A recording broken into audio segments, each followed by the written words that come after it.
that was envisaged between the capital goods industry and consumer goods industry, and further its relationship with agricultural production, that would not happen.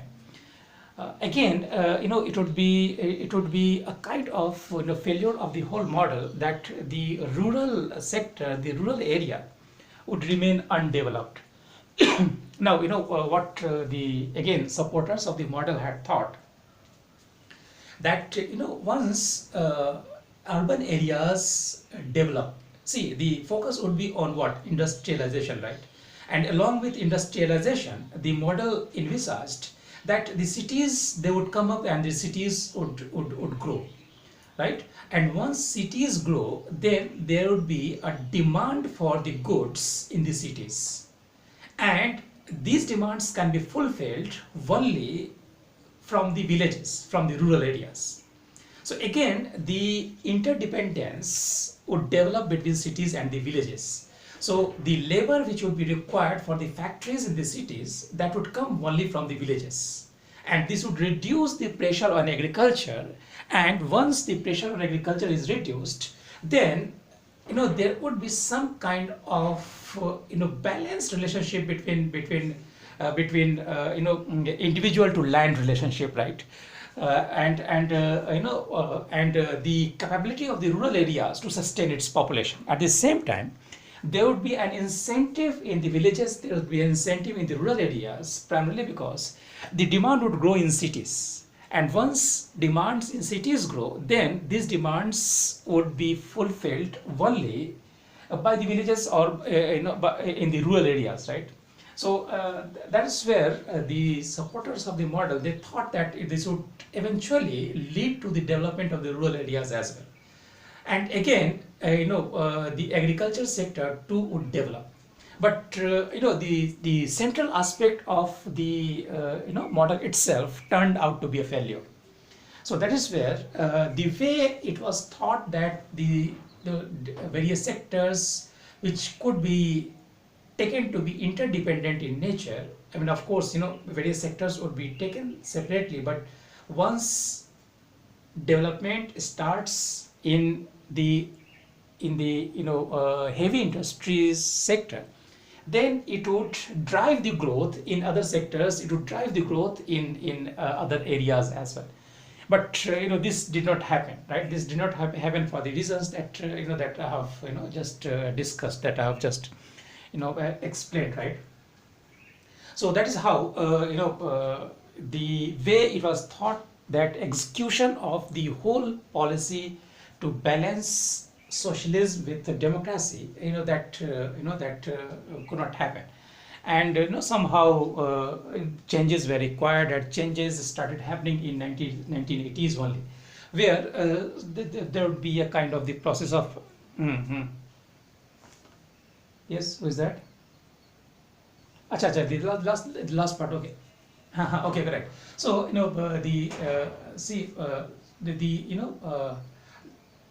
I mean, eventually, the point I was trying to make, eventually the whole model, would not succeed, right?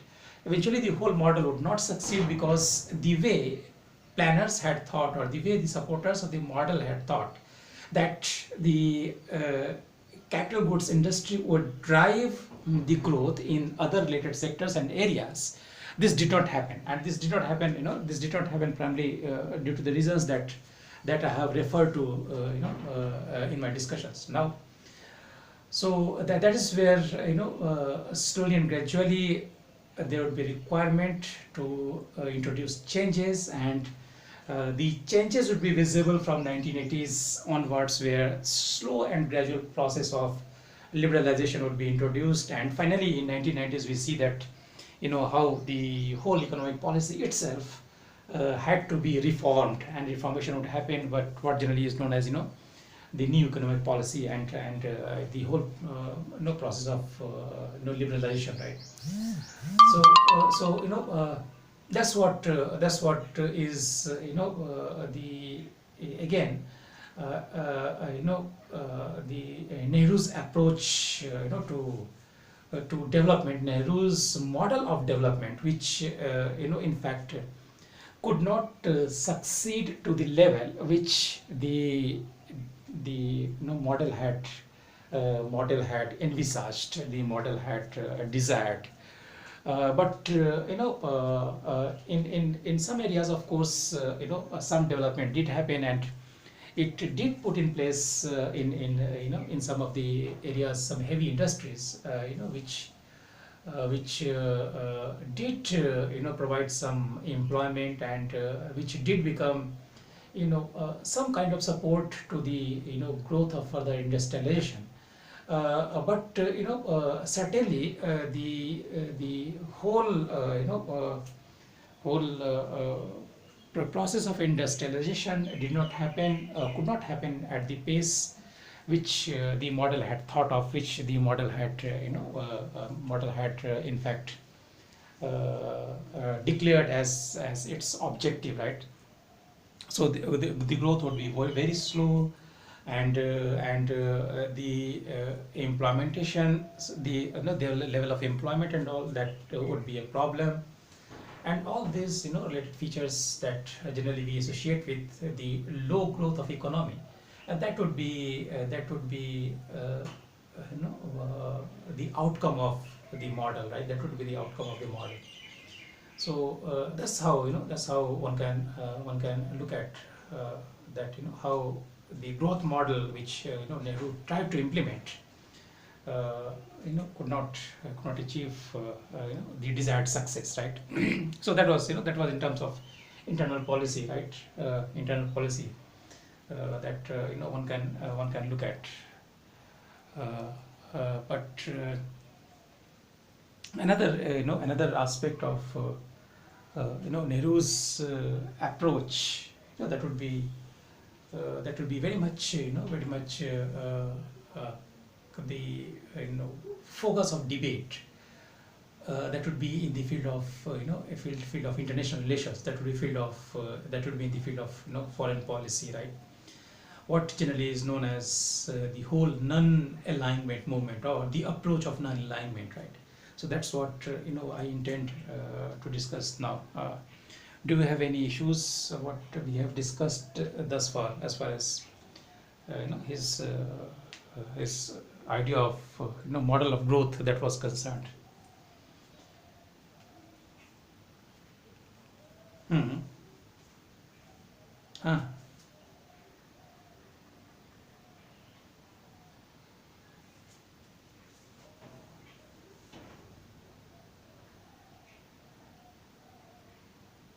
Hmm.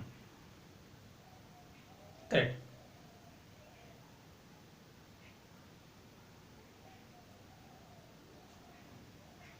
Uh, See, see, once if you look at the idea, right, or the philosophy of the model, then certainly it appears to be very promising. But there were two problems. There were two problems. One, that the way it was thought that this process can be managed in a centralized manner. That was one problem with the model. So that is where everything would be decided centrally, right? Everything would be decided by the planning commission. So planning commission's role would be very much important, and wherein the state's specific requirements would be ignored at times. So that is where states would have little incentive or little will to implement the policies which would be centrally planned, which would be centrally decided, right? That would be one. Second, if we look at the whole process, then again, it somehow worked in a manner where it was thought that one size would fit all, meaning that every state had the same requirement, and everywhere the same policy would work. So that is something which has undergone change over the period of time.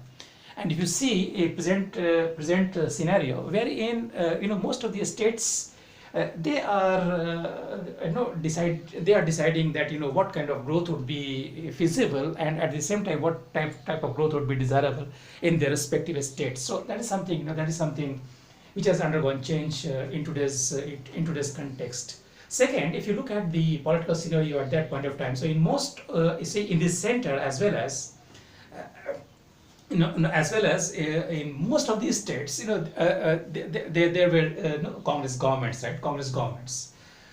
So that is where I think the thinking at the so the point I'm trying to add. Am I audible now? सुन सकते हैं आप? अभी अभी सुनाई दे रहा है? आपकी आवाज़ तो सुनाई सुनाई दे रही है. ओके, अभी अभी ठीक है. हाँ अभी. हाँ हाँ हाँ, ओके ओके. हाँ, तो हम जो बताने की कोशिश कर रहे थे कि उस समय के देखने की कोशिश करें, if we are trying to look at the political scenario, then in the centre as well as in most of the states, there were Congress governments, but this scenario starts changing towards late 60s, right, 1960s. So this scenario starts undergoing change. So that is where the more problem would start,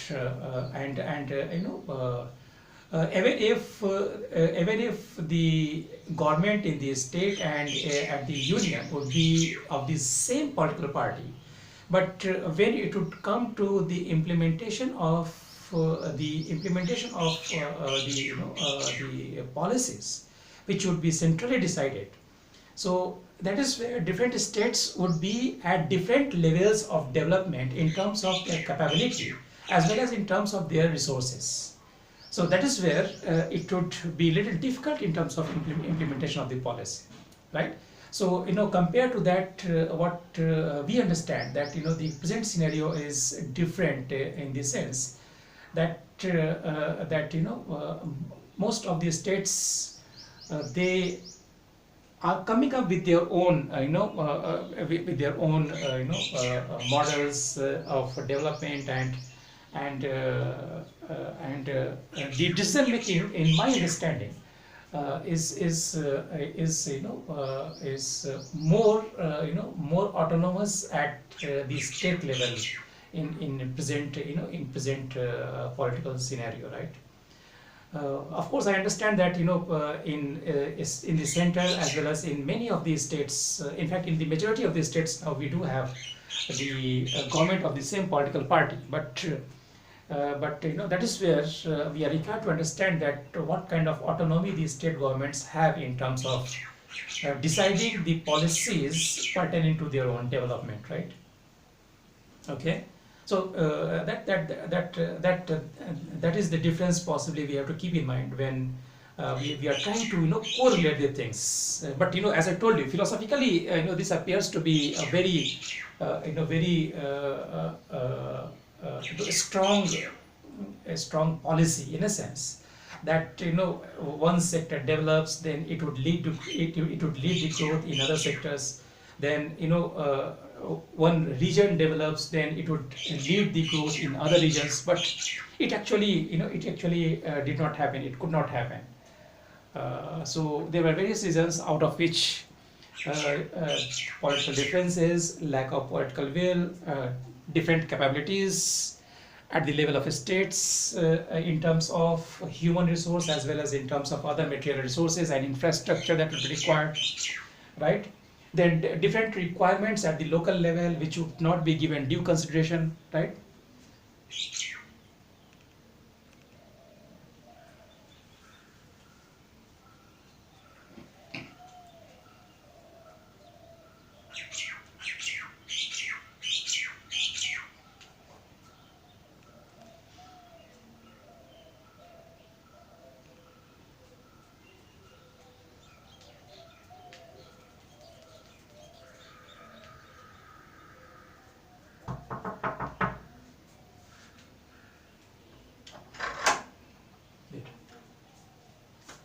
आपको चाहिए ले नहीं, मैं charge पे लगाने वाला. ले class हो गया.